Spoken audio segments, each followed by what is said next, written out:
Hello viewers, welcome to tickling taste. நம்ம சிறுதானியத்தில் ஒன்று தான் சோளம். அந்த சோளம்னு சொல்கிறது தான் பார்த்திங்கன்னா ஜோவர் ஃப்ளார் அப்படின்னு சொல்லுவோம். அதே போல் இந்த ஜோவர் ஃப்ளார் தான் நான் அடிக்கடி சில ரெசிபீஸ்கள் கூட கமெண்ட்ஸில் நிறைய பேர் கேட்டிருந்தப்போ சொல்லியிருந்தேன். ஜோவர் ஃப்ளார்னால் என்ன அப்படின்னு கேட்டிருந்தாங்க. அது வேறு ஒன்றும் இல்லைங்க, சோள மாவு தான். அதை வச்சு இன்றைக்கி ஹெல்த்தியான வெயிட் லாஸ் ரெசிபி ஒன்று பார்க்க போகிறோம். ரொம்ப பார்த்திங்கன்னா வயிறு ஃபில்லிங்காக இருக்கும். இது சாப்பிட்டாக்க ரொம்ப நேரத்துக்கு பசிக்காது. அதனால் இது வெயிட் லாஸ் பண்ணுறதுக்கு நம்ம ரொம்பவே ஹெல்ப்ஃபுல்லாக இருக்கும். ரொம்ப சாஃப்டாக இருக்கக்கூடிய இந்த ரொட்டி எப்படி செய்கிறதுன்னு பார்ப்போம் வாங்க. இதுக்கு தேங்காய் சட்னி இல்லாமல் இந்த மாதிரி தயிர் சட்னி வச்சுக்கிட்டோன்னாக்க ரொம்ப நல்லது. இதில் நம்ம இன்னுமே இதை ஹெல்த்தியாக்கிறதுக்காக சேர்க்க போகிறது பாலக்கீரைங்க. பாலக்கீரை ஒரு கட்டு நல்லா இதை வாஷ் பண்ணிவிட்டு இந்த மாதிரி ரொம்ப சின்ன சின்னதாக பொடிசாக கட் பண்ணிக்கணும். பாலக்கீரை இல்லாமல் வேறு எந்த கீரை வேணாலும் நீங்கள் சேர்த்துக்கலாம். அது உங்கள் இஷ்டம். உங்களுக்கு என்ன கிடைக்குதோ அதை எடுத்துக்கலாம். அதனால ஒன்றும் பிரச்சனை இல்லை. இந்த சோளம் அப்படிங்கிறதான் ஜோவர் அப்படின்னு சொல்கிறோம். இந்த சோளம் பார்த்திங்கன்னா சிறுதானியத்தில் ஒன்று. இதை இந்த மாதிரி சோளமாக கடையிலே விற்கிது. முழுசாக வாங்கி இதை நம்ம மிஷினில் கொடுத்து அரைச்சிக்கலாம். அப்படி இல்லை அப்படின்னாக்கா நமக்கு கடையில் இது மாவாகவும் விற்கிது. அந்த மாவாகவும் கூட நம்ம வாங்கிக்கலாம்.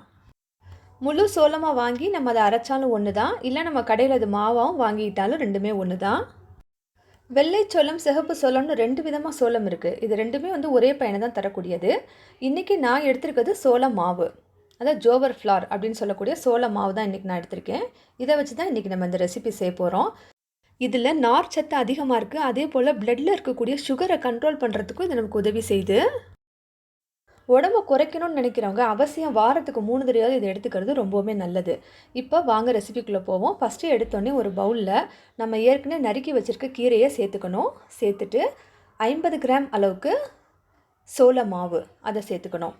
இதில் இன்னொன்று முக்கியமானது கடலை மாவு, அது ஒரு 50 கிராம் சேம் அளவு சேர்த்துக்கணும்.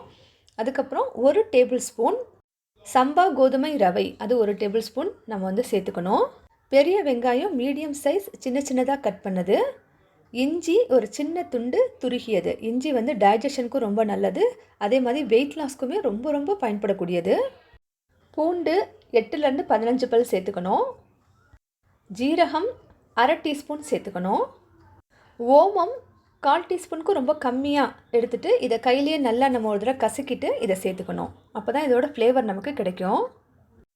சிறுதானியத்தோடு சேர்ந்த இந்த சோள மாவு இருக்குல்ல, இது க்ளூட்டன் ஃப்ரீ. அதாவது இந்த பசையம் சொல்லுவோம்ல, அந்த பசையம் இதில் கிடையாது. அதனாலே இது வெயிட் லாஸ்க்குமே அதே போல் டயபெட்டிக் பேஷண்ட்ஸ்க்கும் ரொம்ப நல்லது. அடுத்ததாக அதில் சேர்க்க போகிறது மஞ்சள் தூள் ஒரு 2 சிட்டிகை. அதே போல் மிளகாய் தூள் ஒரு லைட்டான காரம் இருக்கணும் அப்படிங்கிறதுக்காக அதுவும் 1/4 டீஸ்பூனுக்கு கம்மியாக சேர்த்துக்கணும். அடுத்து நம்ம சேர்க்க போகிறது உருளைக்கிழங்கு. ஒரு அரை உருளைக்கிழங்கு எடுத்து நல்லா வேக வச்சு அதை மசிச்சுட்டு அதையும் சேர்த்து இதில் பிங்க் சால்ட் நான் இன்றைக்கி ஆட் பண்ணியிருக்கேன். அதையும் சேர்த்து கையால் நல்லா பிணைஞ்சு விட்டுட்டு அதுக்கப்புறம் 2 டீஸ்பூன் தண்ணி ஊற்றி இதை இந்த மாதிரி பிணைஞ்சிக்கிட்டோன்னா இந்தளவுக்கு நமக்கு இலகலாக கிடச்சிரும். தண்ணி ஊற்றி பிணைஞ்சதுக்கப்புறம் ஒரு 10 நிமிஷம் அளவுக்கு இதை அப்படியே ஊற வைங்க. ஊற வச்சதுக்கப்புறம் நாம் இதை ரொட்டியாக போட போகிறோம். அதுக்கு இன்றைக்கி நான் வாழை இலை எடுத்திருக்கேன். அந்த வாழை இலையில் கொஞ்சம் தண்ணி நல்லா எல்லா சைடும் அப்ளை பண்ணி விட்டுட்டு நாம் இந்த மாவு எடுத்து ஒரு பால் மாதிரி செஞ்சு இதில் வச்சு நம்ம அப்படியே ரொட்டியாக கையிலே தட்டணும். இதை சின்னவங்க, பெரியவங்க, குழந்தைங்க எல்லாருக்குமே கொடுக்கலாம். அதே போல் டயபெட்டிக் பேஷண்ட்ஸ், சர்க்கரை வியாதிக்காரர்களும் இதை சாப்பிட்லாம். வெயிட் லாஸ் பண்ணணும்னு நினைக்கிறவங்க இந்த ரொட்டியை வாரத்துக்கு அட்லீஸ்ட் ஒரு 3 தடவையாவது காலையில் இல்லைன்னா நைட்டு இதை எடுத்துக்கோங்க. நைட்டு சாப்பிட்றீங்கனாக்கா 6:30 மணிக்கெலாம் இதை சாப்பிட்றணும்.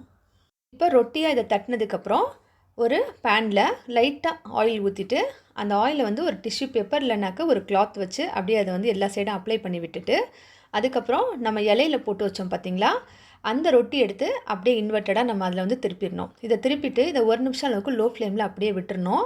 இது நல்லா வெந்ததுக்கப்புறம் நம்ம மெதுவாக அந்த வாழை இலையை எடுத்துடணும். அந்த வாழை இலையோட வாசமும் அந்த ஃப்ளேவரும் இதில் கிடைக்கும் போது ரொம்பவே நல்லாயிருக்கும். இதில் நீங்கள் விருப்பமாக இருந்தால் உங்களுக்கு கொஞ்சோண்டு நெய் சேர்த்துக்கலாம்.